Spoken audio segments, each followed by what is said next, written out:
आज के सेशन में हम रिवाइज कर रहे हैं ऑल्टरनेटिंग करंट। बड़ा ही सिंपल सा चैप्टर है, स्कोरिंग चैप्टर है, क्वेश्चंस भी आते हैं। और अगर आपने एसएचएम अच्छे से पढ़ा है, आप साइनसॉइडल इक्वेशन के साथ खेलना जानते हैं और आप फेजेस का कॉन्सेप्ट समझते हैं, तो ये चैप्टर और भी ज्यादा आसान हो जाएगा। ठीक है, तो फटाफट ये रिवीजन सेशन स्टार्ट करते हैं। और इस सेशन का पहला क्वेश्चन है ये। ठीक है, बहुत ही बेसिक क्वेश्चन से स्टार्ट करेंगे और फिर कुछ अच्छे क्वेश्चन सॉल्व करेंगे। ऑलराइट, क्या क्वेश्चन है? The electric current in a circuit is given by I is equal to I naught T by capital T for some time. What is the RMS current for the time period T is equal to 0 to T is equal to T? Simple सी बात किसकी है? RMS current की बात हो रही है। ठीक है, तो रिकॉल कीजिए कि RMS करंट क्या होता है, उसका एक्सप्रेशन क्या होता है। इस क्वेश्चन को फटाफट सॉल्व कीजिए, फिर डिस्कस करते हैं।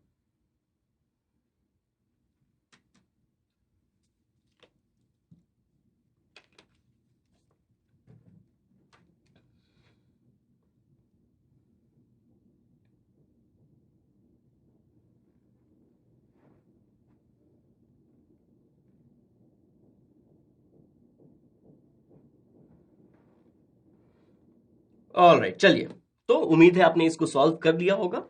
ठीक है, तब भी डिस्कस कर लेते हैं। IRMS, root mean square. Root mean square निकालने के लिए क्या करना पड़ता है? उल्टा जाना पड़ता है। पहले स्क्वायर करना पड़ता है, फिर मीन करना पड़ता है और फिर रूट लेना पड़ता है। ठीक है, तो हमें क्या करना है? हमें करंट का पहले स्क्वायर ले लेना है।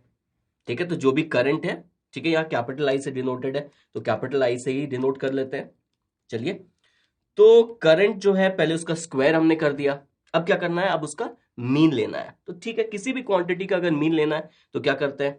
ठीक है, जैसे एफ एक्स का अगर मीन लेना है, एफ एक्स का मीन निकालने के लिए हम क्या करते हैं? हम एफ एक्स डी एक्स का इंटीग्रल करते हैं। जिस इंटरवल के लिए भी मीन निकालना है, x1 टू x2, और डिवाइड करते हैं इंटीग्रल ऑफ डी एक्स से x1 टू x2। ठीक है, किसी भी कंटिन्यूअस फंक्शन का अगर आपको मीन निकालना है, मीन निकालना है, तो ऐसे आप मीन निकाल सकते हैं। ठीक है, अब ये फंक्शन क्या है? ये आई स्क्वायर फंक्शन है।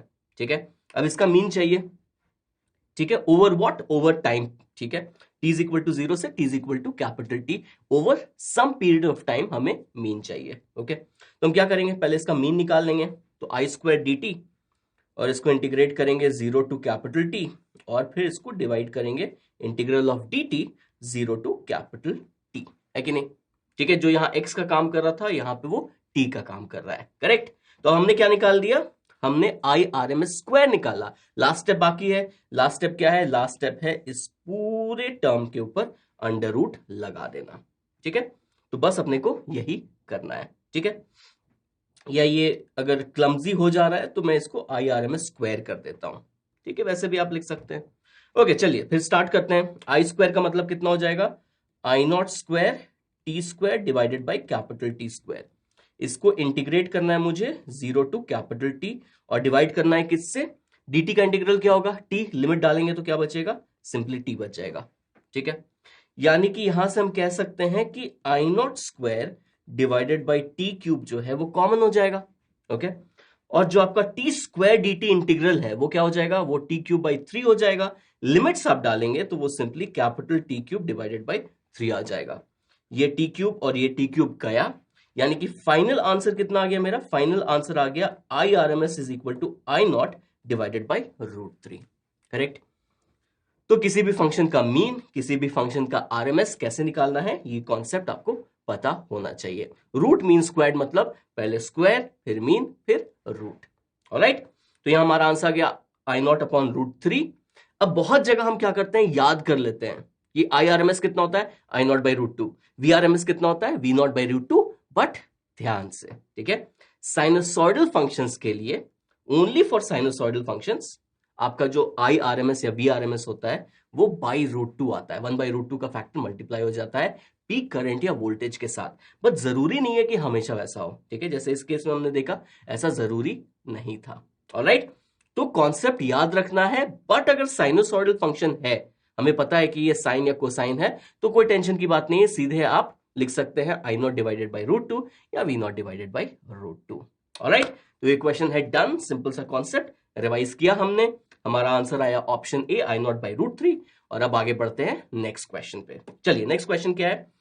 नेक्स्ट क्वेश्चन है A coil of resistance 300 ohm and inductance 1 Henry is connected across an alternating voltage 300 volt of frequency 300 divided by 2 pi hertz. ठीक है, रेजिस्टेंस है 300 ओम का, इंडक्टेंस है 1 हेनरी का, ऑल्टरनेटिंग वोल्टेज सोर्स है 300 volt का और उसकी फ्रीक्वेंसी है 300 डिवाइडेड बाय 2 पाई हर्ट्ज.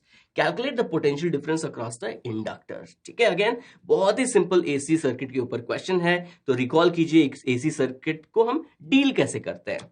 ठीक है, उसके बारे में सोचिए, इंपीडेंस कैसे निकालते हैं, करंट कैसे निकालते हैं, किसी एलिमेंट के अक्रॉस पोटेंशियल डिफरेंस कैसे निकालेंगे. ठीक है, इसके ऊपर आप थोड़ा सा टाइम दीजिए, रिकॉल कीजिए, अटेम्प्ट कीजिए, फिर डिस्कशन करते हैं.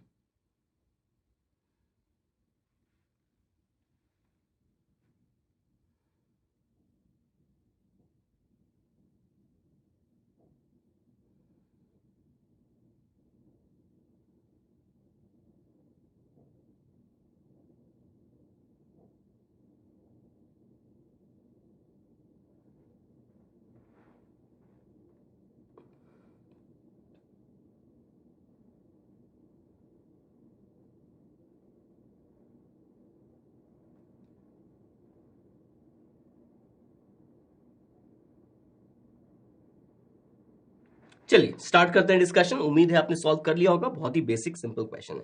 अच्छा, यहां पे जो पोटेंशियल डिफरेंस की बात हो रही है, कौन सा पोटेंशियल डिफरेंस है? ये इंस्टेंटेनियस पोटेंशियल डिफरेंस है या आरएमएस पोटेंशियल डिफरेंस है या पीक पोटेंशियल डिफरेंस है? किसके बारे में बात हो रही है? ठीक है, तो आपको पता है कि अगर वेरिंग साइन वोल्टेज सोर्स है तो कोई भी आप एलिमेंट ले लीजिए, उसके अक्रॉस जो वोल्टेज है वो भी वेरी करेगा. तो यहां पे जब हम एक वैल्यू मांग रहे हैं पोटेंशियल डिफरेंस का, तो बेसिकली हम क्या मांग रहे हैं? हम आरएमएस वैल्यू मांग रहे हैं. हम क्या मांग रहे हैं? वी आरएमएस मांग रहे हैं. इस चीज को ध्यान में रखिएगा. अगर बोलेगा current in the AC circuit, अरे करंट तो चेंज होता रहता है, करंट तो साइनसॉइडली चेंज हो रहा है, तो एक पर्टिकुलर वैल्यू कैसे बताऊं? तो सिर्फ अगर एक वैल्यू मांग रहा है, इसका मतलब वो क्या मांग रहा है? वो मांग रहा है RMS value. Okay, unless specified otherwise. Okay, तो ये बात क्लियर है. तो हमें बेसिकली क्या निकालना है? वीआरएमएस निकालना है अक्रॉस द इंडक्टर. चलिए, तो एसी सर्किट की बात करते हैं. यहां पे एसी सर्किट में हमारे पास क्या है? हमारे पास एक इंडक्टर है और रेजिस्टर है. तो ये इंडक्टर, ये रेजिस्टर का रेजिस्टेंस दिया हुआ है 300 ओम. ओके, तो हमें क्या चाहिए? हमें सबसे पहले एक्सी निकाल लेना चाहिए. सॉरी, एक्सी नहीं, XL, reactance of the inductor निकाल लेना चाहिए. ठीक है, क्यों निकालना चाहिए? क्योंकि उससे इंपीडेंस निकलेगा, उससे इंपीडेंस निकलेगा तो आईआरएमएस निकलेगा, आईआरएमएस निकलेगा तो वी अक्रॉस द इंडक्टर निकलेगा. ठीक है, बेसिकली अपना ऑब्जेक्टिव क्या है? यहां से आईआरएमएस निकाल लेना. आईआरएमएस निकाल लिया तो फिर इसके अक्रॉस जो वोल्टेज है, आरएमएस वोल्टेज, वो आराम से निकल जाएगा. ओके, तो एक्सएल निकालना है. एक्सएल क्या होता है? एक्सएल होता है ओमेगा एल. करेक्ट, याद कीजिए. एक्सएल क्या होता है? रिएक्टेंस ऑफ एन इंडक्टर क्या होता है? Omega L. तो ओमेगा का वैल्यू कितना हो जाएगा? ये फ्रीक्वेंसी दिया हुआ है हमें, तो फ्रीक्वेंसी में हम क्या करते हैं? 2 पाई से मल्टीप्लाई कर देते हैं. तो ये है 300 बाई 2 पाई मल्टीप्लाइड बाई 2 पाई. ये टर्म क्या हो गया? ये टर्म हो गया ओमेगा. फ्रीक्वेंसी में हमने 2 पाई से मल्टीप्लाई कर दिया तो हमें ओमेगा मिल गया.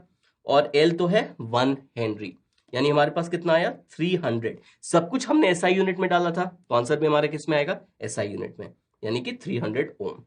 तो ये भी कितना आ गया? ये भी आ गया 300 ओम. ओके, यानी कि अब हम क्या निकाल सकते हैं? अब हम निकाल सकते हैं impedance of the AC circuit. अगर इंपीडेंस की पूरी कहानी लिखें, अगर एक एलसीआर सीरीज सर्किट के लिए इंपीडेंस की पूरी कहानी लिखें, तो वो क्या होती है? एक्सी माइनस एक्सएल का स्क्वायर प्लस आर का स्क्वायर. अब यहां पे क्या हुआ है? यहां पे कैपेसिटर है ही नहीं. अगर कैपेसिटर है नहीं तो कैपेसिटर की बात करने की जरूरत ही नहीं है. ये सिंपली क्या बन जाएगा? XL square plus R square का अंडर रूट. एक्सएल कितना है? 300 का फिर स्क्वायर कर दिया. रेजिस्टेंस भी कितना है? 300, उसका भी स्क्वायर कर दिया, यानी कि इंपीडेंस कितना आ जाएगा? इंपीडेंस आ जाएगा 300√2. ठीक है, ऑब्वियसली यूनिट क्या होगा? ओम होगा इसका यूनिट. क्लियर है? तो हमने क्या किया? हमने impedance of the AC circuit निकाल लिया. अब इंपीडेंस निकाल लिया तो अब आईआरएमएस निकालना कोई मुश्किल बात नहीं है. आईआरएमएस क्या होगा? आईआरएमएस होगा VRMS divided by the impedance. है कि नहीं? आईआरएमएस क्या होगा? VRMS divided by the impedance. Okay, अब यहां पे वोल्टेज 300 वोल्ट, ये कहने का मतलब क्या है? अगर एक पर्टिकुलर वैल्यू वोल्टेज सोर्स के लिए दिया हुआ है तो वो क्या होता है, पावर रेटिंग, अगर एसी की पावर रेटिंग की बात करें या वोल्टेज रेटिंग की बात करें तो वो बेसिकली किसकी बात करते हैं, वोल्टेज के केस में वो आरएमएस वैल्यू की बात करते हैं, या करंट के केस में भी वो आरएमएस वैल्यू की बात करते हैं। ठीक है, तो यहां पे जो 300 है वही है वी आरएमएस। अगर पीक पूछता तो √2 मल्टीप्लाई करना पड़ता, बट यहां पे आरएमएस ही चाहिए, इसलिए 300 वोल्ट सही है। फिर डिवाइड करेंगे इसको 300 √2 से, तो कितना आ जाएगा 1/√2 एम्पियर। ठीक है, तो IRMS कितना आ गया, IRMS आ गया 1/√2 एम्पियर। ये बात क्लियर है। अभी तक कुछ भी हाई फंडा हमने कुछ भी नहीं किया है, सिंपली एक सीरीज LCR सर्किट का IRMS निकाल लिया है। ठीक है, आगे बढ़े। ओके, अब क्या होगा, अब हमें निकालना है इसके अक्रॉस VRMS। तो हमें क्या निकालना है, VRMS निकालना है किसके अक्रॉस, अक्रॉस द इंडक्टर। ठीक है, तो ये सिंपली क्या हो जाएगा, ये हो जाएगा IRMS मल्टीप्लाइड बाई XL, है कि नहीं। जैसे voltage is equal to IR होता है, डीसी सर्किट के केस में क्या होता है, voltage is equal to IR। यहां पे क्या हो रहा है, VRMS across the inductor will be equal to IRMS into XL। ठीक है, XL क्या है, reactance of the inductor. Alright, चलिए, तो IRMS कितना है, IRMS है 1/√2, ये हमने निकाला।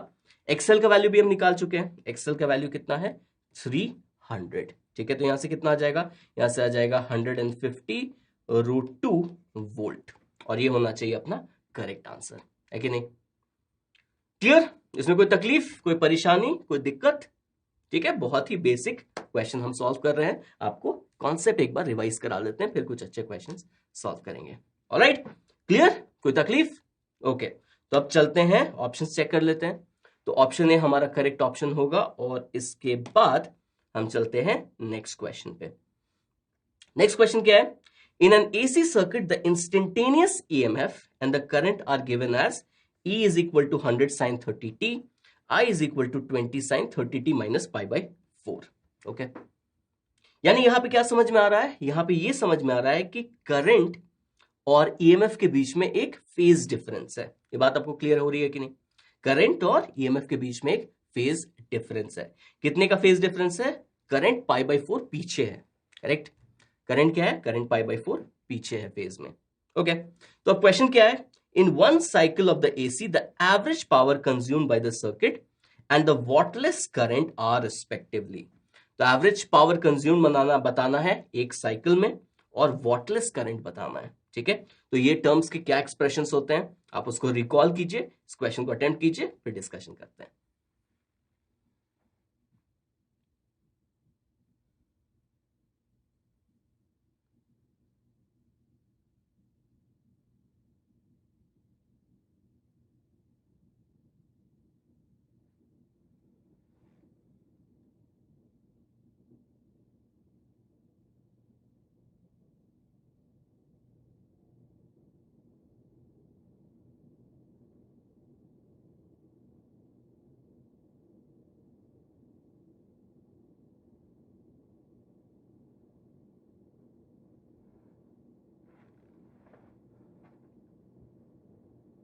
ऑलराइट, चलिए इसका भी डिस्कशन कर लेते हैं। तो सिंपल सी बात है यार, पावर एवरेज क्या होता है, ये एक्सप्रेशन अपने को पता होना चाहिए।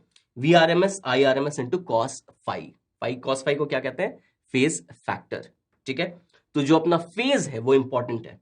ठीक है, जो अपना फेज है, यहां पे जो हमने देखा, ये जो π/4 है ये इंपॉर्टेंट है। ओके, तो पावर एवरेज होता है VRMS IRMS cos फाई, तो फाई पे डिपेंड करता है एवरेज पावर डिसिपेटेड। अब आपको भी पता है कि अगर फाई 0 डिग्री हो जाए, ठीक है, फाई अगर 0 डिग्री हो जाए तो क्या होगा, इसका मतलब क्या होता है, इसका मतलब होता है कि सिर्फ रेजिस्टिव, ये एक रेजिस्टिव सर्किट है। ठीक है, XL और XC एक दूसरे को कैंसिल कर देगा। और अगर फाई 90 डिग्री हो जाए तो उसका क्या मतलब है, उसका मतलब है कि करंट जो है वो एक जो आपका करंट है उसमें कोई रेजिस्टर नहीं होगा। अगर फाई का वैल्यू आपका 90 डिग्री हो जाए, फाई का वैल्यू 90 डिग्री हो जाए, इसका मतलब है कि सर्किट में आपके सिर्फ इंडक्टर और कैपेसिटर हो सकता है, रेजिस्टेंस नहीं होगा। उस केस में ये कितना आ जाएगा, एवरेज पावर डिसिपेटेड 0 आ जाएगा, क्योंकि अगर रेजिस्टर ही नहीं है तो पावर डिसिपेशन होगा कहां, है कि नहीं। ठीक है। तो इंडक्टर और कैपेसिटर को हम आइडियल मानते हैं, इसलिए उनमें पावर डिसिपेशन नहीं होता है। पावर डिसिपेशन किस में होता है? पावर डिसिपेशन होता है रेजिस्टर में। ओके, तो 590 डिग्री का मतलब है कि रेजिस्टर है ही नहीं, और अगर 50 डिग्री है इसका मतलब क्या है कि सिर्फ ये प्योरली रेजिस्टिव सर्किट की तरह काम करेगा। ऑलराइट, तो अगर ये क्लियर है तो फटाफट इसको सॉल्व करते हैं। क्या हो जाएगा? वी आर एम एस कहां है हमारा? वी आर एम एस से 100, I R M sorry V R M S हो जाएगा 100/√2, माई बैड, ये पीक वोल्टेज है 100, तो ये हो जाएगा 100/√2। आई कितना हो जाएगा? 20/√2 आई आर एम एस, और फाई कितना है? फाई है पाई/4। ठीक है, तो पाई/4 हो या -पाई/4 हो, एक ही बात है, आपको कॉस प्लस और माइनस थीटा का कॉस थीटा ही होता है। ओके, तो ये हो गया 100/√2 मल्टीप्लाइड बाई कितना था? 30 था, 20 था, 20 था, 20/√2 मल्टीप्लाइड बाई कॉस पाई/4 या कॉस माइनस पाई/4, जो कहना है कह लीजिए, ये हो जाएगा 1/√2। ठीक है, तो ये √2 और √2 2 बन जाएगा, और ये 2 से ये 10 आ जाएगा, तो कितना बचा कितना बचा कितना बचा? ये √2 से कट के ये 5√2 हो जाएगा, तो हमारे पास बचा 500√2, 500√2 वॉट। ठीक है, एवरेज पावर डिसिपेटेड आ गया। ओके, अब किसकी बात हो रही है? अब हो रही है बात wattless power of the wattless component of the current. ठीक है, तो इस केस में हम क्या करते हैं, जैसे कि मैंने पहले बोला कि हम एसी के केस में, ठीक है, करंट को, वोल्टेज को, इनको फेजर्स की तरह ट्रीट करते हैं। ठीक है, अगर फेजर्स की तरह ट्रीट करते हैं तो इसका मतलब क्या है? अगर ये आई आर एम एस है, ओके, और ये फाई है, ठीक है, तो हमारा जो I R M S cos phi, ये वाला जो कंपोनेंट होगा, वैसे ये वेक्टर है नहीं, बट हम क्या करते हैं, इनको ट्रीट करते हैं फेजर्स के साथ के जैसा। ठीक है, इनको ट्रीट करते हैं वेक्टर्स के जैसा, क्योंकि मैथमेटिक्स अल्टीमेटली सही आ जाता है। ठीक है, कहीं पे भी मैं नहीं बोल रहा हूं कि ये वेक्टर्स हैं, बट अगर ट्रीट करें वेक्टर्स से के जैसा, और अगर, और मैथमेटिक्स ऐसा है कि आपका सही आंसर आ जाता है वेक्टर मान के। ओके, तो I R M S cos phi जो कंपोनेंट है, वो कंपोनेंट होता है रिस्पॉन्सिबल फॉर पावर डिसिपेशन। ठीक है, जैसे अगर एवरेज पावर डिसिपेटेड की बात करेंगे तो ये क्या होगा? V R M S into I R M S cos phi. ये जो I R M S cos phi है, वो क्या है? वो कंपोनेंट है करंट का जो कि रिस्पॉन्सिबल है पावर डिसिपेशन के लिए। ठीक है, लेकिन अगर हम उसका ये कंपोनेंट ले, I R M S sine phi अगर कंपोनेंट लें, तो वो component is not responsible for power dissipation, इसीलिए उसको कहते हैं वॉटलेस। वॉट क्या है? यूनिट ऑफ पावर है। वॉटलेस मतलब उसके कारण पावर डिसिपेशन नहीं हो रहा है। आ रही बात समझ में? यानी कि वॉटलेस कंपोनेंट कितना हो जाएगा? Simply I R M S sine phi. Okay, तो आई आर एम एस कितना है? आई आर एम एस है 20/√2, और साइन फाई कितना हो जाएगा? साइन 45 डिग्री भी कितना हो जाएगा? 1/√2, यानी कि ये कितना आ जाएगा? ये आ जाएगा 10 एम्पियर। है कि नहीं? क्लियर? तो ये पूरा क्वेश्चन था डेरिवेशन नहीं, डेफिनेशन के ऊपर। अगर आपको ये डेफिनेशंस पता है तो आप इस क्वेश्चंस को बहुत आराम से सॉल्व कर लेंगे। ऑलराइट, तो ये क्लियर है? अगर ये क्लियर है तो हम अब क्या कर सकते हैं? अपने ऑप्शंस चेक कर सकते हैं। ठीक है, करेक्ट आंसर आ गया ऑप्शन हमारा, ऑप्शन सी। वहां हमने 500√2 निकाला, एक ही बात है, 1000/√2 और 10 हमारे ऑप्शंस होंगे, यानी कि ऑप्शन सी हमारा करेक्ट ऑप्शन होगा। ऑलराइट, ये क्लियर हो गया, तो अब बढ़ते हैं हम नेक्स्ट क्वेश्चन पे। नेक्स्ट क्वेश्चन क्या है? A series RC circuit is connected to AC voltage source, consider two cases. पहला केस क्या है? When C is without a dielectric medium, और दूसरा केस क्या है? When C is filled with a dielectric of constant 4। ध्यान से सुनिए ये statement. The current I R through the resistor and voltage VC across the capacitor are compared in the two cases. Which of the following is or are true? यानी कि ये multiple option correct है। तो हमें बताना है कि दोनों सिचुएशन में करंट का क्या रिलेशनशिप रहेगा और दोनों सिचुएशन में वोल्टेज का क्या रिलेशनशिप रहेगा। ठीक है, तो इस क्वेश्चन को अटेम्प्ट कीजिए आराम से, उसके बाद फिर इसका डिस्कशन करेंगे।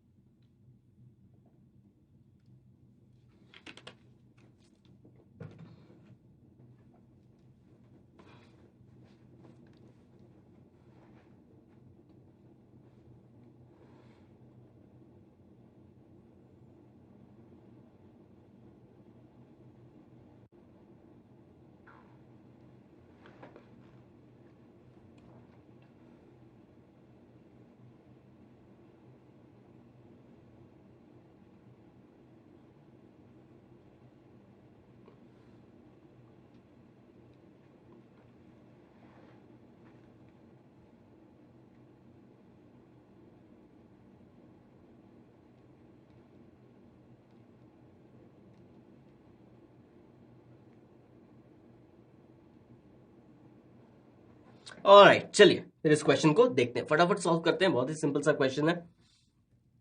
ये हमारे पास सीरीज आरसी सर्किट है। तो मान लेते हैं कि जो वोल्टेज सोर्स है इसका आरएमएस वोल्टेज है V। तो जो करंट फ्लो करेगा, ऑब्वियसली किस करंट की बात कर रहा हूं मैं, आरएमएस करंट की बात कर रहा हूं। तो जो करंट फ्लो करेगा, क्योंकि ये सीरीज सर्किट है, तो कैपेसिटर से भी वही करंट फ्लो करेगा, रेजिस्टर से भी वही करंट फ्लो करेगा। तो आई बेसिकली क्या है, सर्किट में जो करंट फ्लो कर रहा है वो आई है। ठीक है, कैसे निकालेंगे आई? उसके लिए मुझे क्या चाहिए, उसके लिए मुझे एक्सी चाहिए, रिएक्टेंस ऑफ द कैपेसिटर चाहिए, तभी तो मैं इंपीडेंस निकालूंगा। ठीक है, तो रिएक्टेंस ऑफ द कैपेसिटर कितना हो जाता है, ये हो जाता है 1/ωc। करेक्ट। अब डाइलेक्ट्रिक डाल देने से क्या होता है, डाइलेक्ट्रिक डाल देने से ये हो जाता है 1/ωkc। डाइलेक्ट्रिक अगर डाल दिया हमने तो कैपेसिटेंस क्या हो जाता है, के टाइम्स हो जाता है। ठीक है, तो कैपेसिटेंस केस में हो जाता है केसी। यानी कि यहां से क्या समझ में आ रहा है कि अगर के 0 है, यानी कि डाइलेक्ट्रिक मीडियम नहीं है, तो एक्सी कितना होगा, 1/ωc। और अगर डाइलेक्ट्रिक डाल देते हैं तो कैपेसिटेंस क्या होगा, बढ़ जाएगा, डिनोमिनेटर यहां क्या होगा, बढ़ जाएगा, और एक्सी का वैल्यू घट जाएगा। ये बात क्लियर है? क्या डिफरेंस आ रहा है इसके में, समझ में आ रहा है? एक्सी पे डिफरेंस आ रहा है। अगर डाइलेक्ट्रिक मीडियम नहीं है तो एक्सी कितना है, 1/ωc। लेकिन अगर डाइलेक्ट्रिक मीडियम है तो एक्सी के साथ क्या हो रहा है, एक्सी घट जा रहा है कि नहीं? ओके, चलिए अब करंट निकाल लेते हैं। करंट कितना हो जाएगा, करंट हो जाएगा V divided by XC square plus R square का अंडर रूट। इंपीडेंस कितना होगा, XC square plus R square का अंडर रूट। यहां पे कोई इंडक्टर है नहीं तो उसकी बात हमको नहीं करनी है। करेक्ट, तो हमने करंट निकाल लिया।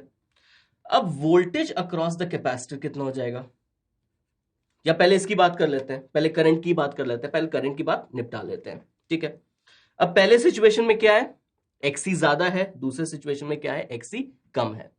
तो क्या हो रहा है, एक्सी डिक्रीज कर रहा है डाइलेक्ट्रिक डालने से। सिचुएशन बी में क्या हो रहा है, एक्सी डिक्रीज कर रहा है। अगर एक्सी डिक्रीज करेगा तो डिनोमिनेटर छोटा हो जाएगा, डिनोमिनेटर छोटा हो जाएगा तो करंट क्या होगा, इंक्रीज हो जाएगा। यानी कि दूसरे केस में करंट ज्यादा होगा। तो हम बोल सकते हैं current through the resistor in case of B is greater than the current in the resistor in case of A. ठीक है, ये सिंपल से एक्सप्रेशन से हमें ये समझ में आ गया है कि नहीं? कोई तकलीफ इसमें? ऑलराइट, अब हम किसकी बात कर रहे हैं, अब हम बात कर रहे हैं कैपेसिटर के अक्रॉस वोल्टेज की। तो कैपेसिटर के अक्रॉस जो वोल्टेज है वो सिंपली कितना हो जाएगा, आई इंटू एक्सी हो जाएगा, है कि नहीं? ठीक है, वोल्टेज कितना हो जाएगा, आई इंटू एक्स सी। तो अगर इसको ऐसे लिखें, V into X C divided by under root of XC square plus R square. अब इस केस में भी क्या हो रहा है, इस केस में भी एक्सी घट रहा है, और अगर एक्सी घट रहा है तो हमें देखना है कि वीसी के ऊपर उसका क्या असर पड़ेगा। ठीक है, ये असर देखने के लिए हमें क्या करना पड़ेगा, एक्सी को, यहां पे दो जगह दिख रहा है मुझे एक्सी। ठीक है, यहां पे क्या हो रहा है, मुझे दो जगह दिख रहा है एक्सी, इसको एक में कन्वर्ट करना पड़ेगा। ठीक है, तो मैं दूसरे पेज पे चला जाता हूं। तो VC is equal to I XC divided by XC square plus R square का अंडर रूट। अब डिनोमिनेटर में जो एक्सी स्क्वायर है इसको मैं बाहर निकाल रहा हूं रूट से। ठीक है, तो बाहर निकालूंगा तो वो एक्सी बन जाएगा, और एक्सी और न्यूमरेटर का एक्सी कैंसिल हो जाएगा, तो मेरे पास क्या बचेगा, 1 प्लस आर अपॉन एक्सी का स्क्वायर। यानी कि ये एक्सप्रेशन आ जाता है कि नहीं?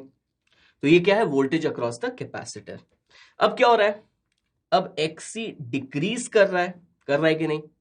ठीक है, एक्सी डिक्रीज कर रहा है, डाइलेक्ट्रिक डालने से एक्सी डिक्रीज कर रहा है, यानी कि डिनोमिनेटर जो है वो इंक्रीज कर जाएगा। एक्सी अगर डिक्रीज कर रहा है तो ये जो डिनोमिनेटर है, जो अंडर रूट के जो टर्म है वो क्या होगा, वो इंक्रीज कर जाएगा, यानी कि डिनोमिनेटर बड़ा हो गया। और अगर डिनोमिनेटर बड़ा हो गया तो वीसी के साथ क्या होगा, वीसी नीचे आ जाएगा, वीसी घट जाएगा, है कि नहीं? यानी कि इसके बीच में क्या रिलेशनशिप निकला, voltage across the capacitor in case of A will be greater than voltage across the capacitor in case of B, है कि नहीं? तो आंसर चेक कर लेते हैं। आंसर हमारा बिल्कुल सही आया है। ठीक है, वोल्टेज पहले केस में ज्यादा होगा और करंट दूसरे केस में ज्यादा होगा। ऑलराइट, यही आया हमारा। ठीक है, तो फटाफट आप चाहे तो इसको नोट कर सकते हैं। पहला वाला तो बहुत सिंपल है, इसको चाहे तो नोट कर सकते हैं। फिर चलते हैं नेक्स्ट क्वेश्चन पे।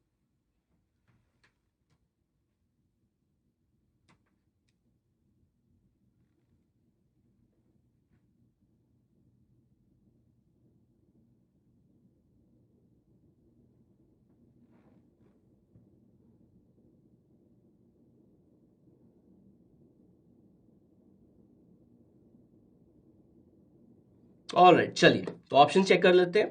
तो ऑप्शंस बी और सी हमारे करेक्ट ऑप्शंस होंगे और हम फटाफट अब चल सकते हैं नेक्स्ट क्वेश्चन पे। तो नेक्स्ट क्वेश्चन क्या है?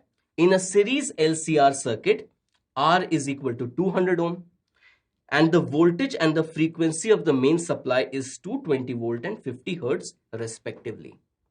On taking out the capacitor from the circuit, the current lags behind the voltage by 30 degree. On taking out the inductor from the circuit, the current leads the voltage by 30 degree. The power dissipated in the LCR circuit is. ठीक है, तो अब इस question में phase का concept काफी important होगा। ठीक है, तो इस क्वेश्चन के बारे में सोचिए, रिकॉल कीजिए, अटेम्प्ट कीजिए, फिर डिस्कस करते हैं।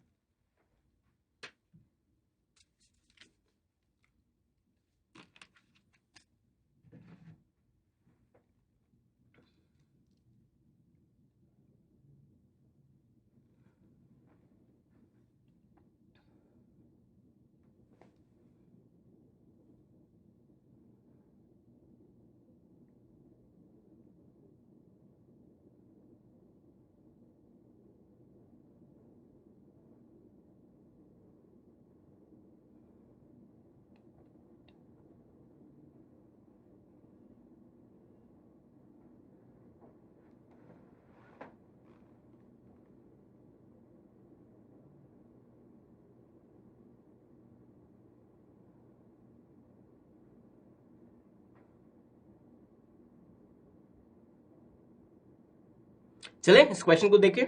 ओके, तो हमारे पास ये सीरीज एलसीआर सर्किट है, इसमें से हमने कैपेसिटर हटा दिया, सिर्फ एल और आर बचा।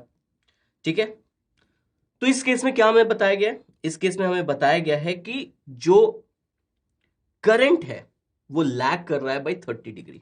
ठीक है, जो करंट है वो क्या कर रहा है? वो लैग कर रहा है बाई 30 डिग्री।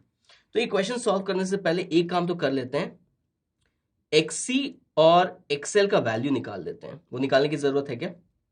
चलिए, रेजिस्टेंस का वैल्यू हमें पता है।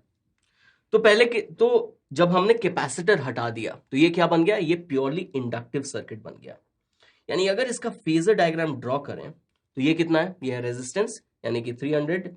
रेजिस्टेंस 300 है, 200 है, एक बार चेक करने दीजिए। रेजिस्टेंस 200 है। ठीक है, ओके। अब एक्सेल हम किधर प्लॉट करते हैं? एक्सेल हम उल्टे साइड प्लॉट करते हैं। ठीक है, एक्सेल हम क्या करते हैं? एक्सेल हम उल्टे साइड प्लॉट करते हैं। ठीक है, और जो इनका रिजल्टेंट है, ठीक है, इन दोनों को हम क्या मानेंगे? वेक्टर्स मानेंगे। और इनका जो रिजल्टेंट है ये क्या बना रहा है? ये 30 डिग्री बना रहा है कि नहीं? ये रिजल्टेंट 30 डिग्री बनाएगा। बेसिकली इसी का मतलब है कि करंट जो है वो वोल्टेज को लैग कर रहा है बाई 30 डिग्री, है कि नहीं? तो इस केस में अगर हम tan 30 डिग्री का वैल्यू निकालें तो tan 30 डिग्री कितना हो जाएगा? tan 30 डिग्री हो जाएगा एक्सएल डिवाइडेड बाई आर, यानी कि एक्सएल का वैल्यू कितना हो जाएगा? r tan 30 डिग्री, यानी कि 200 डिवाइडेड बाई √3, है कि नहीं? ऑब्वियसली इन ओम। तो ये एक्सेल का वैल्यू आ गया। ठीक है, तो पहले क्वेश्चन से हमें क्या मिला? एक्सेल का वैल्यू आ गया। ओके, अब नेक्स्ट क्या हुआ? नेक्स्ट हमने यहां से इंडक्टर हटा दिया, तो ये क्या बचा? कैपेसिटर यहां पे बचा। तो अब कैपेसिटर के लिए हम फेजर डायग्राम कैसे बनाते हैं? ये हो जाएगा आर और एक्सी हम ऊपर की तरफ बनाते हैं। ठीक है, क्योंकि अगर कैपेसिटिव सर्किट होगा तो करंट वोल्टेज के आगे होगा फेज में। ठीक है, तो यहां पे भी क्या सिचुएशन है? यहां पे भी ये सिचुएशन है कि जो रिजल्टेंट होगा तो ये एंगल अभी 30 डिग्री है। लेकिन डिफरेंस क्या है कि पिछले केस में करंट लैग कर रहा था, इस केस में करंट लीड कर रहा है। ठीक है, तो यहां से भी हम क्या कह सकते हैं? यहां से हम बोल सकते हैं ना कि tan 30 डिग्री जो है वो कितना हो जाएगा? वो हो जाएगा एक्सी डिवाइडेड बाई आर, यानी कि यहां से हम बोल सकते हैं एक्सी का वैल्यू यहां से भी कितना आ जाएगा? 200 डिवाइडेड बाई √3, है कि नहीं? तो यहां से भी हमें XC का वैल्यू 200/√3 आ गया। करेक्ट। तो बेसिकली ये सारा हमें क्यों दिया हुआ है? ये सारा इसलिए दिया हुआ है ताकि हम XL और XC का वैल्यू निकाल सकें। ओके, अब कहानी क्या हुई? अब कहानी बहुत इंटरेस्टिंग हो गई। अब हमारे पास LCR सर्किट है, ठीक है। अगर हमारे पास LCR सर्किट है तो ये है R, ठीक है। ये कितना है? R है हमारे पास कितना? 200। चलिए, R है हमारे पास 200। अब ये XC है, और XC कितना है हमारे पास? XC है हमारे पास 200 डिवाइडेड बाई √3, और हमारे पास XL भी है, और XL कितना है? XL है हमारे पास 200/√3।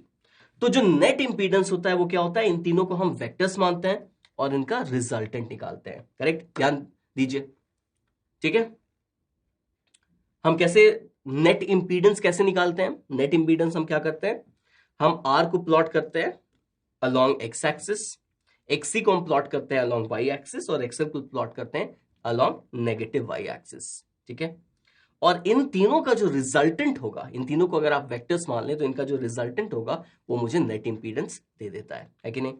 इसका मतलब क्या है कि ये जो XC है और XL है एक दूसरे को कैंसिल कर देगा, यानी कि बचेगा क्या मेरे पास? यहां पे मेरे पास बचेगा प्योरली रेजिस्टिव सर्किट।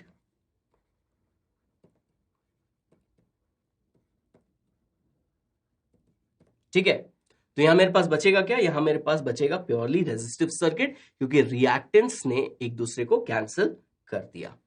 ठीक है, यानी कि इंपीडेंस कितना हो जाएगा? इंपीडेंस में XC माइनस XL का जो टर्म होता है वो 0 हो गया, तो सिर्फ रेजिस्टेंस बचा, यानी कि इंपीडेंस मेरा इक्वल टू R हो जाएगा, है कि नहीं? ठीक है, तो इस पार्ट को आप अगर चाहिए तो नोट कीजिए, फिर हम next part of the problem पे चलते हैं और फिर वो फटाफट सॉल्व भी हो जाएगा।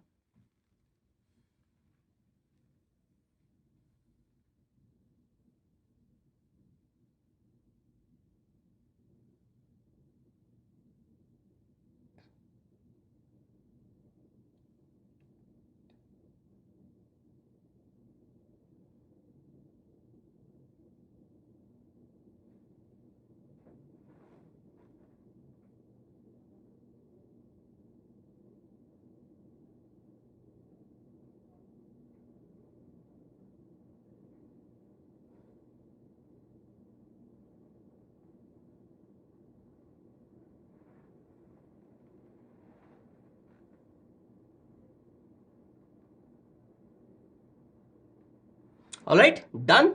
ठीक है, और यहां से एक और इंपॉर्टेंट बात निकल के आती है कि जब XC और XL ने कैंसिल कर दिया तो जो रिजल्टेंट है वो यही R के अलोंग ही है। तो बेसिकली रिजल्टेंट क्या है? R ही है, और R तो R के अलोंग ही होगा। इसका मतलब यहां से एक और चीज समझ में आई कि जो फेज होगा वो कितना हो जाएगा? 0, है कि नहीं? फेज क्या हो जाएगा? फेज हो जाएगा 0। ये क्लियर है? ठीक है, यानी कि करंट और वोल्टेज सेम फेज में रहेंगे। अगर इंडक्टेंस और रिएक्टेंस एक दूसरे को कैंसिल कर दे रहे हैं, रिएक्टेंस है ही नहीं सर्किट में, तो क्या होगा? करंट और वोल्टेज फेज में होंगे। यहां से फाई कितना आ जाएगा? फाई आ जाएगा 0, है कि नहीं? ऑलराइट, तो दो चीज समझ में आई, Z कितना आ गया? R, और फाई कितना आ गया? 0। ठीक है, तो अब क्वेश्चन को आगे बढ़ाते हैं।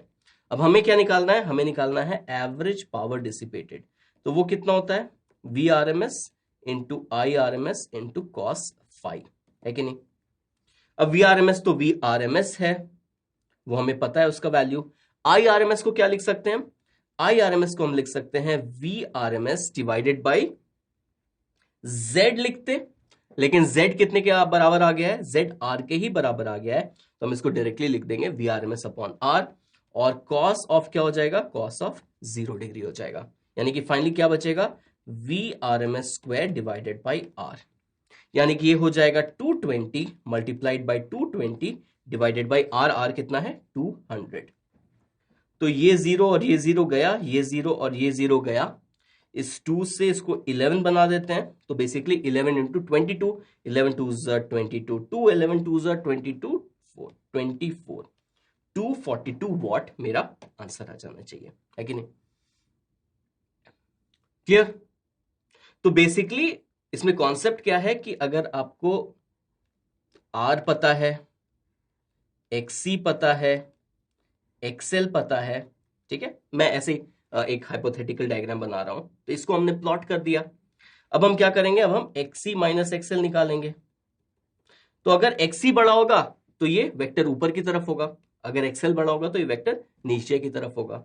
अब हम क्या करेंगे, इसका रिजल्टेंट निकाल लेंगे। तो इसका रिजल्टेंट का जो मैग्नीट्यूड होगा वो क्या होगा, वो होगा इंपीडेंस, और R के साथ जो एंगल बना रहा है वो कितना हो जाएगा, वो हो जाएगा उसका फेज। करेक्ट, ठीक है, बस इतनी सी बात है। आप वेक्टर जैसे उसको ट्रीट कर लो, सारा काम आसान हो जाता है। ऑलराइट, तो चलिए इसको फटाफट आप नोट कर लीजिए, फिर हम बढ़ते हैं नेक्स्ट क्वेश्चन पे।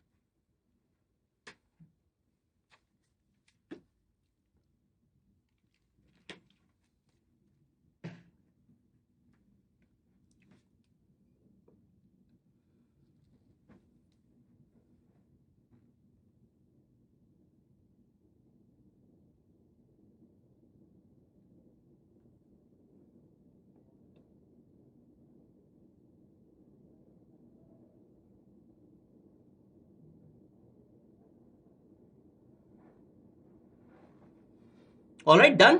चलिए फिर इसको ऑप्शन चेक कर लेते हैं। तो ऑप्शन डी अपना करेक्ट ऑप्शन है, और अब नेक्स्ट क्वेश्चन के ऊपर बढ़ते हैं। ओके, अब यहां कुछ पैरेलल में दिख रहा है। In the given circuit the AC source has omega is equal to 100 radian per second. Consider the inductor and capacitor to be ideal. The peak current through the battery is approximately. ठीक है, तो हमें battery के through जो current flow कर रहा है वो निकालना है। ऑलराइट, तो इस क्वेश्चन को ध्यान से सोचिए कि क्या करना पड़ेगा, नहीं करना पड़ेगा। ऑलराइट, बहुत स्ट्रेट फॉरवर्ड क्वेश्चन नहीं है, पहले हिंट दे दे रहा हूं। इस क्वेश्चन को सोचिए, क्योंकि ये सिंपल एक सीरीज LCR सर्किट नहीं है, ठीक है। बट ऐसा कुछ भी नहीं है जो हमें नहीं पता है, जिसे हम इसे सॉल्व नहीं कर पाएंगे। हम इसे आराम से सॉल्व कर सकते हैं, बट एक चीज का ध्यान रखना पड़ेगा। ऑलराइट, इस क्वेश्चन को अटेम्प्ट कीजिए, फिर इसका डिस्कशन करते हैं।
ऑलराइट, चलिए इसका डिस्कशन करते हैं। ओके, अब इवन तो ये पैरेलल में है, लेकिन हमें क्या समझ में आ रहा है कि ये जो कैपेसिटर है और ये जो रेजिस्टर है, इसके अक्रॉस वोल्टेज कितना है, 100 वोल्ट AC। और ये जो इंडक्टर है, इसके अक्रॉस भी वोल्टेज कितना है, 100 वोल्ट AC। ठीक है, यानी कि हम क्या अज्यूम कर सकते हैं कि ये एक कॉम्बिनेशन ऑफ दो सीरीज AC सर्किट्स है। ठीक है, यानी कि अगर हम किरचॉफ्स लॉ लिखें भी, तो अगर इसमें करंट जा रहा है I1, ठीक है, तो वो जाएगा, वो आएगा और यहां से होते हुए चला जाएगा। इसका मतलब क्या कि अगर किरचॉफ्स लॉ लिखें भी, और अगर हम एग्जाम्पल लें इसका, तो मैं कंपेयर करके आपको दिखा दे रहा हूं कि दोनों में डिफरेंस क्या आएगा। ठीक है, मान लो यहां पे हमारा कैपेसिटर है, यहां पे हमारा रेजिस्टर है, और ये हमारा साइनसॉइडल सोर्स है। ठीक है, तो मैं सिर्फ बाहर वाले सर्किट की बात कर रहा हूं, सिर्फ मैं बाहर वाले सर्किट की बात कर रहा हूं। अगर इसके लिए किरचॉफ्स लॉ लिखेंगे और इसके लिए किरचॉफ्स लॉ लिखेंगे, तो दोनों में कोई डिफरेंस आएगा कि नहीं आएगा? देख के बता दो, चेक करके बताओ आप। ठीक है, सेम ही एलिमेंट्स हैं, सेम ही एलिमेंट्स हैं। इसके अक्रॉस वोल्टेज कितना है, इसके अक्रॉस V वोल्टेज ही है। ठीक है, तो अगर किरचॉफ्स लॉ लिखेंगे तो मेरा रिजल्ट भी क्या आएगा, सेम आएगा। एक्सेप्ट क्या, एक्सेप्ट मैं यहां के करंट को क्या बोलूंगा, I1 बोलूंगा। ठीक है, मैं यहां के करंट को क्या बोलूंगा, I1, और जो इंडक्टर में करंट जाएगा उसको मैं बोलूंगा I2। ठीक है, तो I1 निकालने के लिए मुझे टेंशन लेना ही नहीं है, मुझे एक सिंपल सीरीज सर्किट मान के I1 निकाल लेना है, और वैसे ही मुझे एक सिंपल सीरीज सर्किट मान के I2 निकाल देना है, क्योंकि दोनों ब्रांचेस के अक्रॉस जो वोल्टेज है वो तो सेम ही है। जब मैं किरचॉफ्स लॉ लिखूंगा तो वही लिखूंगा, है कि नहीं? ये बात क्लियर है? ये बात बिल्कुल क्लियर है। ओके, यानी कि अब हम क्या, हमारा क्या काम है? हमारा काम है आईसी I1 निकालना। पहले I1 निकालते हैं। अब I1 निकालने के लिए सबसे पहले XC निकालना पड़ेगा। XC कितना होता है? XC होता है 1/ωc। तो 1 डिवाइडेड बाई 100, और C का वैल्यू कितना है? 100 इंटू 10⁻⁻6 फराड। ठीक है, तो ये कितना हो जाएगा? ये हो जाएगा 100 ओम, है कि नहीं? रेजिस्टेंस ऑलरेडी 100 ओम है, हमें पता है। यानी कि इंपीडेंस कितना हो गया? इंपीडेंस हो जाएगा 100 स्क्वायर प्लस 100 स्क्वायर का अंडर रूट, है कि नहीं? XC square plus R square का अंडर रूट। अब आप इतने स्मार्ट हो चुके हैं कि हर चीज डिटेल में लिखना जरूरी नहीं है, आप इसको आराम से समझ सकते हैं। तो ये कितना हो जाएगा? 100√2 ओम। तो इंपीडेंस निकल गया। ओके, अब करंट, किस करंट की बात हो रही है? पीक करंट की बात हो रही है। किसकी बात हो रही है? पीक करंट की बात हो रही है। ठीक है, चलिए, तो I1 जो हमने माना है वो क्या है? वो पीक करंट है। तो वो कितना हो जाएगा? वो हो जाएगा V0 डिवाइडेड बाई Z, है कि नहीं? तो V0 कितना है हमारे पास? V0 हो जाएगा 100√2। ये RMS वोल्टेज है, 100 वोल्ट। पीक वोल्टेज कितना हो जाएगा? 100√2 डिवाइडेड बाई 100√2, यानी कि 1 एम्पियर। मस्त, जबरदस्त। ठीक है, एकदम अच्छा आंसर आया है, 1 एम्पियर। होल नंबर्स में होता है तो थोड़ी खुशी मिलती है। ठीक है, और ये भी लगता है कि हाँ सही निकाला होगा। ऑलराइट, लेकिन एक और चीज जो है वो ध्यान में रखनी पड़ेगी। ठीक है, 1 एम्पियर तो आपने निकाल लिया, लेकिन इसका फेज क्या है? ये कोई डीसी सर्किट थोड़ी ना है। ये डीसी सर्किट तो है नहीं, ये एसी सर्किट है। तो एसी सर्किट का हमें फेज भी निकालना पड़ेगा। ठीक है, तो फेज निकाल लेते हैं। तो आर कितना है हमारे पास? आर है हमारे पास कितना? 100। और एक्सी भी कितना है हमारे पास? एक्सी भी हमारे पास है 100। ठीक है, यानी कि ये तो एकदम मस्त इसको बाइसेक्ट करता हुआ चला जाएगा।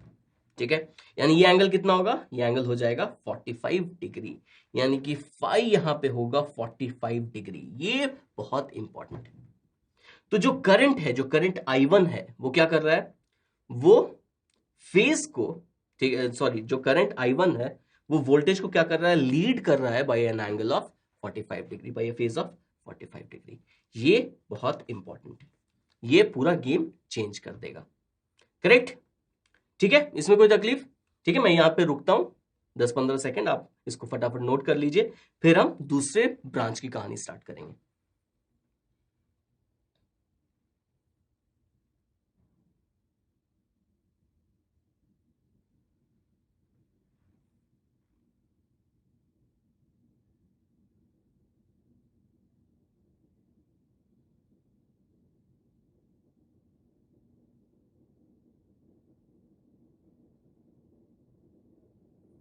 Alright, done.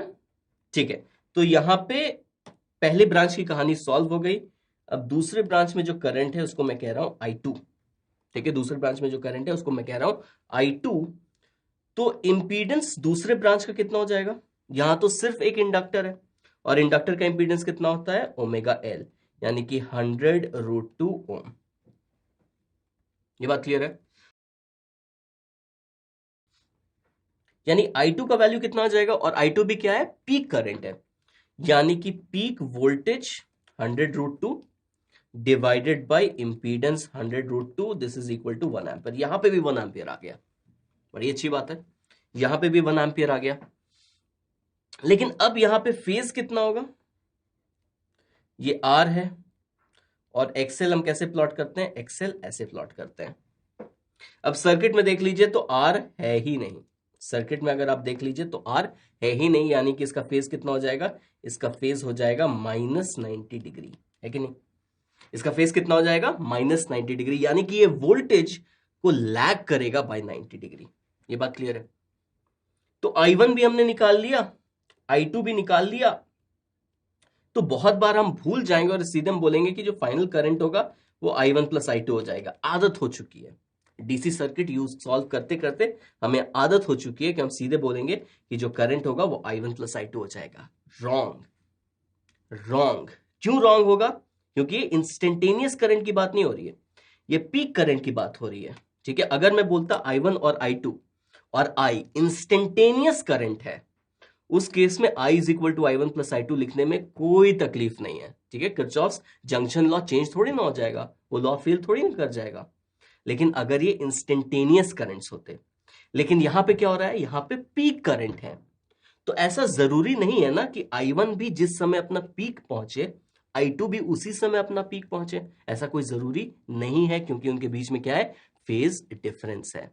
यानी कि अब इन करंट का मेरे को नेट करंट जो निकालना है, मेरे को नेट पीक करंट जो निकालना है, उसके लिए मुझे क्या करना पड़ेगा, उसके लिए मुझे फेजर की मदद लेनी पड़ेगी, ठीक है। उसके लिए मुझे क्या करना पड़ेगा, फेजर की मदद लेनी पड़ेगी। तो मान लेते हैं कि ये अपना वोल्टेज है, ठीक है, ये अपना वोल्टेज है, ये एंटी क्लॉकवाइज घूम रहा है, ये वोल्टेज का क्या है, फेजर है, ये वोल्टेज का फेजर है, ये एंटी क्लॉकवाइज घूम रहा है, ठीक है। अब I1 जो है, I1 इससे 45 डिग्री आगे है, तो I1 का फेज किधर होगा, इधर होगा। I1 V0 से क्या है, 45 डिग्री आगे है, तो ये I1 होगा, ठीक है। अब ध्यान दीजिए, दोनों सर्किट्स के लिए, I1 के लिए भी और I2 के लिए भी वोल्टेज तो सेम है, तो वोल्टेज को हम रेफरेंस बना देते हैं। तो I1 45 डिग्री आगे है और I2 क्या है, I2 90 डिग्री पीछे है, यानी कि इन दोनों के बीच का एंगल कितना हो गया, इन दोनों के बीच का एंगल हो गया 135 डिग्री। अब मुझे अगर नेट पीक करंट निकालना है तो मैं सिंपली बोल सकता हूं कि नेट पीक करंट कैसे निकालूंगा, मैं दोनों का वेक्टर्स मान लूंगा। क्या ये वेक्टर्स होते हैं, नहीं होते हैं, बट मैथमेटिक्स ऐसा है कि अगर आप वेक्टर मान लो तो आपका कैलकुलेशन सही आ जाता है, और अभी हमें उससे मतलब है, ठीक है। तो मैं बोल सकता हूं कि अब ये हो जाएगा I1 square plus I2 square plus 2I1 I2 into cos 135 degree का अंडर रूट, ये बन जाएगा अपना करंट, है कि नहीं, क्लियर है, ओके। तो यहां पे क्या है हमारे पास, यहां पे I1 का भी जो वैल्यू है वो 1 है, I2 का भी वैल्यू 1 है, तो ये कितना हो जाएगा, ये हो जाएगा 2 plus 2 multiplied by cos 135 degree कितना हो जाएगा, -1/√2, है कि नहीं, ये हो जाएगा -1/√2। तो ये कितना आ जाएगा, ये आ जाएगा √2 - ठीक है। थोड़ा सा कैलकुलेशन इसमें करना पड़ेगा, बट ये आपका फाइनल पीक करंट होगा थ्रू द सोर्स, ठीक है, 2 - √2 का अंडर रूट। और उतना डिफिकल्ट कैलकुलेशन भी नहीं है, वो कैलकुलेशन आप कर सकते हैं, ठीक है। कैसे करें, थोड़ा कर लेते हैं कैलकुलेशन, क्या जा रहा है, अप्रोक्सीमेटली निकालूंगा, तो 2 - √2 को क्या ले लें, लगभग 1.4 ले लें, √2 को लगभग 1.4 ले लेते हैं, तो ये क्या हो जाएगा, √0.6, √0.6। अब 8 8 जा कितना होता है, 64, यानी कि 0.8 इंटू 0.8 कितना हो जाएगा, 0.64, तो 0.6 से थोड़ा ज्यादा आ रहा है, ठीक है। तो क्या होगा, थोड़ा कम होगा, 0.8 से थोड़ा कम होगा, तो अप्रोक्सीमेटली मान सकते हैं 0.77 0.78 एम्पियर मान सकते हैं, इसके लगभग आपका आंसर आएगा। एग्जैक्ट आप निकालोगे तो एग्जैक्ट आपका 0.77 आता है, 0.78 आ गया, कोई दिक्कत नहीं है। ऑलराइट, तो ये क्वेश्चन क्लियर है। अगर ये क्वेश्चन क्लियर है तो हम चलते हैं और इसके ऑप्शंस चेक कर लेते हैं। तो 0.77 एम्पियर, ऑप्शन ए हमारा करेक्ट ऑप्शन हो जाएगा। और अब हम चल सकते हैं नेक्स्ट क्वेश्चन पे, बट वहां जाने से पहले, जब भी हम डील कर रहे हैं एसी सर्किट में, तो फेज का जो कॉन्सेप्ट है वो बहुत इंपॉर्टेंट है। फेज का कॉन्सेप्ट हम भूल नहीं सकते हैं, अगर वो याद नहीं रहेगा तो गलती होना पक्का है। ऑलराइट, विद दैट सेड, चलिए फिर हम नेक्स्ट क्वेश्चन पे चलते हैं। नेक्स्ट क्वेश्चन क्या है, the values of L and R in LCR circuit are 1 millihenry and 10 ohm respectively. What is the value of the bandwidth? ठीक है, तो बैंडविथ की बात हम करते हैं। बैंडविथ की बात हम तब करते हैं जब हमारा रेजोनेंस LCR सर्किट हो, ठीक है। रेजोनेटिंग LCR सर्किट का कंडीशन क्या है, रेजोनेटिंग LCR सर्किट का कंडीशन है कि XL is equal to XC हो जाता है। रेजोनेटिंग LCR सर्किट के लिए XL is equal to XC हो जाता है, और उस केस में जो एम्पलीट्यूड है करंट का वो काफी हाई हो जाता है, ठीक है। उस समय एम्पलीट्यूड करंट का मैक्सिमम हो जाता है, ऑलराइट। और इसको ऑपरेट करने के लिए हमें जो एंगुलर फ्रीक्वेंसी चाहिए होती है वो कितनी होती है, under root of one upon under root of LC. ठीक है, तो किसी एलसीआर सर्किट को अगर हम इस एंगुलर फ्रीक्वेंसी पे ऑपरेट करेंगे तो XL is equal to XC हो जाएगा, और उस कंडीशन को हम कहेंगे रेजोनेंट कंडीशन, क्योंकि उस फ्रीक्वेंसी पे जो करंट हो जाता है, पीक करंट होता है, वो काफी हाई हो जाता है। ऑलराइट, ये बात क्लियर है। तो ये है आपका करंट और ये है आपका ओमेगा। तो कुछ ऐसा ग्राफ मिलता है। ठीक है, कुछ ऐसा ग्राफ हमें मिलता है। ये कितना है, ये है आई नॉट मैक्स। तो ये जो हम प्लॉट कर रहे हैं ये आई नॉट ही प्लॉट कर रहे हैं, पीक करंट ही प्लॉट कर रहे हैं। तो ये पीक करंट का भी मैक्सिमम वैल्यू है। ठीक है, तो हम क्या करते हैं, हम ढूंढते हैं आई नॉट मैक्स डिवाइडेड बाई √2, उसको यहां पे काटते हैं। तो यहां पे जो हमें एक ओमेगा 1 मिलेगा, यहां पे हमें ओमेगा 2 मिलेगा, और ये हमारा होता है ओमेगा 0। ठीक है, छोटा मोटा रिवीजन है, ये करा देते हैं मैं। तो ये जो होता है इसको हम कहते हैं डेल्टा ओमेगा, ये जो होता है इसको हम कहते हैं डेल्टा ओमेगा। करेक्ट। ठीक है, तो बेसिकली कौन सा करंट एम्पलीट्यूड चाहिए जहां पे आपका जो पावर डिसिपेशन है वो हाफ हो जाए। ठीक है, तो यहां से हम क्या डिफाइन करते हैं, यहां से हम डिफाइन करते हैं क्वालिटी फैक्टर। ठीक है, क्वालिटी फैक्टर क्या होता है, क्वालिटी फैक्टर होता है omega 0 divided by delta omega. ठीक है, 2 delta omega 0 divided by 2 delta omega. ठीक है, इसको हम कहते हैं क्वालिटी फैक्टर। तो 2 डेल्टा ओमेगा जो टर्म है वो क्या है, वो बैंडविड्थ है। ठीक है, यानी कि अगर इस रेंज में, यही है ना 2 डेल्टा ओमेगा, यही है इतना 2 डेल्टा ओमेगा, अगर इस बैंड ऑफ एंगुलर फ्रीक्वेंसी या फ्रीक्वेंसी पे अगर आप इस इंस्ट्रूमेंट को ऑपरेट करोगे तो जो करंट होगा वो सफिशिएंट करंट फ्लो करेगा इस सर्किट में। ठीक है, इसको हम कहते हैं बैंड विथ। 2 डेल्टा ओमेगा को हम क्या कहते हैं, बैंड विथ। ठीक है, तो हमारा जो बैंडविथ है वो कितना हो जाएगा, बैंडविथ हमारा हो जाएगा omega 0 divided by Q. Correct. तो बैंडविथ हम एंगुलर फ्रीक्वेंसी के टर्म्स में भी बोल सकते हैं, और इसको हम फ्रीक्वेंसी के टर्म्स में भी बोल सकते हैं। हमारा जो ऑप्शन है उसमें फ्रीक्वेंसी के टर्म्स में बताना है। ओके, तो ओमेगा 0 कितना होता है, 1/√LC, और क्यू का वैल्यू कितना होता है, क्यू का वैल्यू होता है ओमेगा 0 L/R। ठीक है, या फिर अगर बेटर होगा कि इसको ओमेगा 0 ही छोड़ देते हैं, ये ओमेगा 0, और क्यू का value, Q factor, quality factor का वैल्यू कितना होता है, ओमेगा 0 L/R। तो ये ओमेगा 0 और ओमेगा 0 गया, तो आर कितना है, आर हमारे पास है 10, और ये कितना है, ये है 10⁻⁻3, यानी कि 10⁴ रेडियन पर सेकेंड। ये क्या आया, ये बैंडविथ आया ओमेगा के टर्म्स में। ठीक है, 10⁴ रेडियन पर सेकेंड बैंडविथ आया ओमेगा के टर्म्स में। तो फ्रीक्वेंसी के टर्म्स में क्या होगा, उसको 2 पाई से डिवाइड करना पड़ेगा, यानी कि ऑप्शन ए हमारा करेक्ट ऑप्शन आ जाएगा। Is that correct, clear. ठीक है, तो इसको आप फटाफट नोट कर लीजिए, फिर हम नेक्स्ट क्वेश्चन पे चलते हैं।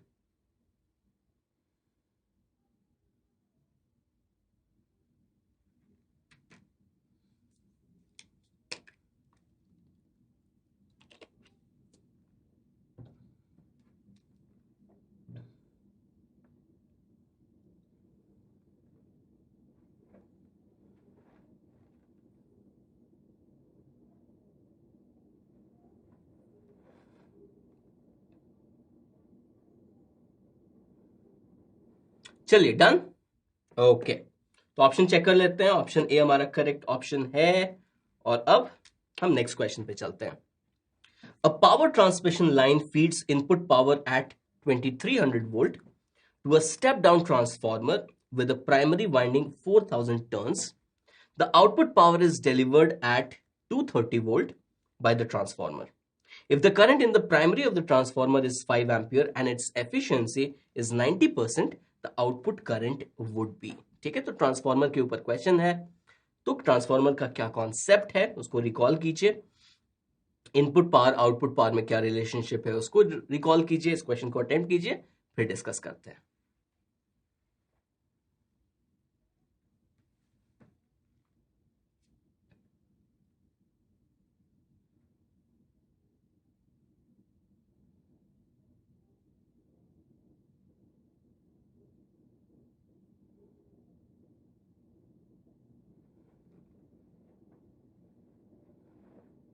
ठीक है, बहुत ही आसान क्वेश्चन है। आई होप आपने इसको सॉल्व कर ही लिया होगा, क्योंकि ज्यादा टाइम नहीं लगना चाहिए। तो ट्रांसफॉर्मर के बारे में एक रिलेशनशिप हमें याद रखना चाहिए। Voltage of primary divided by voltage of secondary is equal to number of turns on the primary divided by number of turns on the secondary is equal to the current on the secondary divided by the current on the primary. ठीक है, ये obviously किसके लिए है? एक ideal transformer के लिए। ये किसके लिए? ये एक आइडियल ट्रांसफॉर्मर के लिए। ठीक है, लेकिन यहां पे क्या हो रहा है? यहां पे ये ट्रांसफॉर्मर आइडियल नहीं है, इसकी जो एफिशिएंसी है वो 90% है। ठीक है, तो एफिशिएंसी बेसिकली क्या होता है? एफिशिएंसी आपकी बेसिकली होती है, एफिशिएंसी होती है power output divided by power input multiplied by 100। ठीक है, ये होती है एफिशिएंसी। ऑलराइट, तो अब क्या करेंगे हम? पावर के लिए हम क्या लिख सकते हैं? इनपुट पावर के लिए हम क्या लिख सकते हैं? इनपुट पावर क्या होगा? इनपुट पावर होगा V of primary into I of primary, है कि नहीं? तो इनपुट किधर से हो रहा है? प्राइमरी साइड से होगा, तो पावर इनपुट कितना हो जाएगा? VPIP, correct. अब आउटपुट पावर की बात कर ले, तो आउटपुट पावर कितना हो जाएगा? आउटपुट पावर हो जाएगा VSIS, है कि नहीं? आउटपुट पावर कितना हो जाएगा? VSIS। ठीक है, क्योंकि आउटपुट जो होता है वो सेकेंडरी की साइड होगा, और ये हमें क्वेश्चन में दिया हुआ है कि 90% एफिशिएंसी है, यानी कि जो आउटपुट पावर है वो 0.9 ऑफ द इनपुट पावर होगा, है कि नहीं? बस, तो अब इसको सॉल्व कर लेते हैं। तो VS कितना है? VS है 230, IS हमें निकालना है, is equal to 0.9 multiplied by PI। PI कितना है? VPIP। VP का वैल्यू कितना है? 2300, और IP का वैल्यू कितना है? IP का वैल्यू है 5 एम्पियर। ठीक है, इस इक्वेशन को चेक कर लीजिए, थोड़ा टाइम मैं आपको दे रहा हूं, इस इक्वेशन को चेक कर लीजिए सब सही है या नहीं।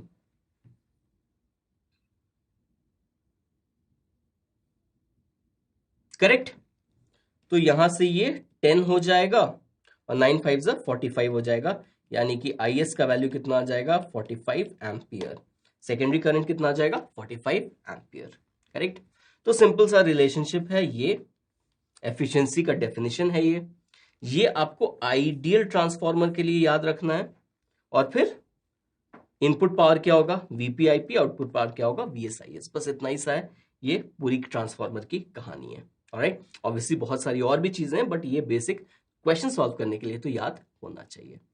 ऑलराइट, तो ऑप्शंस चेक कर लेते हैं। तो ऑप्शन ए हमारा करेक्ट ऑप्शन हो जाएगा, और अब फटाफट हम एक और क्वेश्चन सॉल्व कर लेते हैं। ठीक है, प्रॉमिस लास्ट क्वेश्चन है, ये सॉल्व हम फटाफट कर लेते हैं। ये LC ऑसिलेशन के ऊपर है। ठीक है, LC ऑसिलेशन भी इंपॉर्टेंट है और इजी भी है, क्योंकि सीधे हमें क्या करना होता है? SHM से एनालॉजी ले लेनी पड़ती है। ठीक है, तो क्वेश्चन देखते हैं।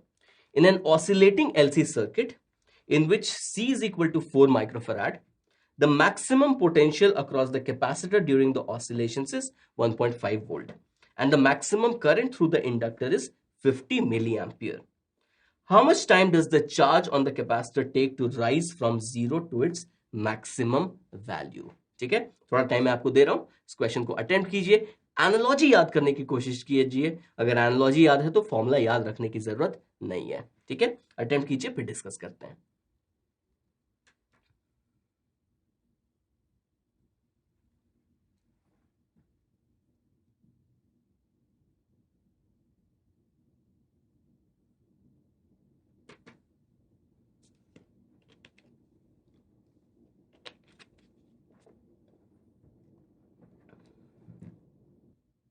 और चलिए इसका सॉल्यूशन देखते हैं, उससे पहले एक छोटी सी एनालॉजी देख लेते हैं। ठीक है, तो जो चार्ज होता है इस केस में, चार्ज ऑन द कैपेसिटर, वो कितना होता है? वो होता है Q0 cos ओमेगा टी। तो हम अज्यूम करते हैं कि जब टाइम 0 है तो कैपेसिटर कंप्लीटली चार्ज है, और फिर उसको एक इंडक्टर से हम कनेक्ट कर रहे हैं। तो SHM में इसकी एनालॉजी क्या होती है? X is equal to A cos omega t. ठीक है, तो जो पोजिशन का काम कर रहा है यहां पे वो काम चार्ज करेगा। ठीक है, करंट इस केस में क्या हो जाता है? ये एक डिफरेंस है जो याद रखना जरूरी है। करंट यहां पे हो जाता है -dq/dt। ठीक है, इस केस में करंट होता है -dq/dt, क्योंकि चार्ज जब भी घटेगा करंट बढ़ेगा, और करंट जब भी बढ़ेगा चार्ज घटेगा, हमेशा ये ऑपोजिट डायरेक्शन में होता है, इसलिए करंट हमेशा क्या होता है, minus D Q by D T. यहां पे v क्या होता है, v होता है dx by D T, velocity क्या होती है, dx बाई डी टी। तो जो काम एसएचएम में पोजीशन कर रहा है वो यहाँ पे चार्ज कर रहा है, जो काम एसएचएम में वेलोसिटी कर रहा है वो यहाँ पे करंट कर रहा है। और मैं इसको ऐसे याद रखता हूं कि वेलोसिटी क्या है, अगर कोई चीज मूव कर रही है, करंट भी क्या है, करंट भी मूव करता है। ऐसे मैं इनकी एनालॉजी याद रखता हूं, यानी पोजीशन के लिए चार्ज, वेलोसिटी के लिए करंट। Correct, okay. चलिए, ये एनालॉजी याद है तो क्वेश्चन फिर सॉल्व करना मुश्किल नहीं रहता है। ओके, तो अब हमें यहाँ पे क्या दिया हुआ है, कैपेसिटेंस दिया हुआ है, हमें maximum potential difference across the capacitor दिया हुआ है, और हमें maximum current through the inductor दिया हुआ है। ठीक, ओके। तो सबसे पहले तो हम ये बोल सकते हैं कि आपका जो क्यू नॉट होगा, जो मैक्सिमम चार्ज होगा वो कितना होगा, वो सीवी नॉट होगा, होगा कि नहीं। जो आपका मैक्सिमम चार्ज होगा वो कितना होगा, वो सीवी नॉट होगा। ओके, अब एक और रिलेशनशिप दिया हुआ है मैक्सिमम करंट का। तो मैक्सिमम वेलोसिटी का एक्सप्रेशन क्या होता है, मैक्सिमम वेलोसिटी का एक्सप्रेशन होता है ए ओमेगा। तो जो मैक्सिमम करंट है यानी कि आई मैक्स, इसका एक्सप्रेशन क्या हो जाएगा, इसका एक्सप्रेशन हो जाएगा, ए की जगह हम क्या यूज करेंगे, ए की जगह हम यूज करेंगे Q naught multiplied by omega, यानी कि ये हो जाएगा C V naught multiplied by omega. तो यहां से हम क्या निकाल सकते हैं, यहां से हम ओमेगा निकाल सकते हैं। तो आई मैक्स का वैल्यू कितना, 50 मिली एम्पियर, यानी कि 50 into 10 to the power minus 3 ampere, divided by C, C का वैल्यू कितना है, 4 into 10 to the power minus 6, divided by क्या करना है, डिवाइडेड बाई हमें वोल्टेज करना है, वोल्टेज कितना है 1.5। तो ये कितना हो जाएगा, ये हो जाएगा 50 divided by 6, 50 divided by 6 multiplied by 10 to the power 3, ठीक है, रेडियन पर सेकेंड। तो ये हमने क्या निकाल लिया, ये हमने ओमेगा निकाल लिया। ओमेगा क्यों निकाला, क्योंकि हमें क्या चाहिए, चार्ज जीरो से मैक्सिमम कितने देर में चला जाता है। ठीक है, अब ये तो आपको पता ही है, आपने एसएचएम देखा हो या एलसी ऑसिलेशन देखा हो, जो आपका चार्ज है और जो आपका ओमेगा टी है, तो ये रिलेशनशिप रहता है।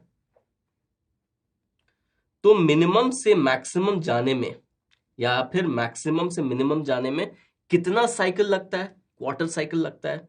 मीन से एक्सट्रीम, एक्सट्रीम से मीन, मीन से नेगेटिव एक्सट्रीम, नेगेटिव एक्सट्रीम से मीन। ठीक है, यानी कि मीन से एक्सट्रीम जाने में कितना साइकिल है, ये क्वार्टर साइकिल है। क्वार्टर साइकिल यानी कि टाइम कितना लगेगा, टाइम लगेगा टाइम पीरियड डिवाइडेड बाई 4। तो टाइम पीरियड कितना है, टाइम पीरियड होता है 2 pi by omega divided by 4। तो ये बन जाएगा 2, यानी कि पाई अपॉन, पाई का वैल्यू सब्स्टिट्यूट कर देता हूं 3.14 डिवाइडेड बाई 2 ओमेगा। तो 2 आ गया यहां, ओमेगा कितना है 50, ये 6 ऊपर चला जाएगा और यहां पे 10 टू द पावर 3 आएगा। ठीक है, तो ये कितना हो गया, 6 4 जा 24, 2 कैरी 6 1 6 7 8, 6 3 जा 18, तो 18.84 डिवाइडेड बाई, नीचे कितना हो गया, नीचे हो गया 100 into 10 to the power minus 3, यानी कि ये कितना हो जाएगा 10 टू द पावर माइनस 1, यानी कि ये हो जाएगा 10 टू द पावर माइनस 1 नीचे में। ठीक है, तो ये ऊपर जाके कितना बन जाएगा, कुछ हमने गलती की क्या, 188.4, ओह मैंने यहां पे गलती कर दी, ये 10 टू द पावर 3 होगा। ठीक है, मैंने गलती से -3 लिख दिया। तो यहाँ पे हमारे पास कितना आ गया, ऊपर आ गया हमारे पास 18.84 और नीचे में 100 इंटू 10 टू पावर 3, यानी कि 10 टू द पावर 5। यानी कि इसको हम क्या लिख सकते हैं, इसको हम लिख सकते हैं न्यूमरेटर में अगर चला जाए तो इसको हम लिख सकते हैं 0.188 into 10 to the power minus 3 second. ठीक है, 0.188 into 10 to the power minus 3 second. क्यों मैंने इसे लिखा, क्योंकि इसको फिर हम 0.188 मिली सेकेंड भी लिख सकते हैं। ऑलराइट, तो ये आ गया हमारा आंसर। तो आप फटाफट इसको नोट कर लीजिए और फिर इस सेशन को खत्म करते हैं।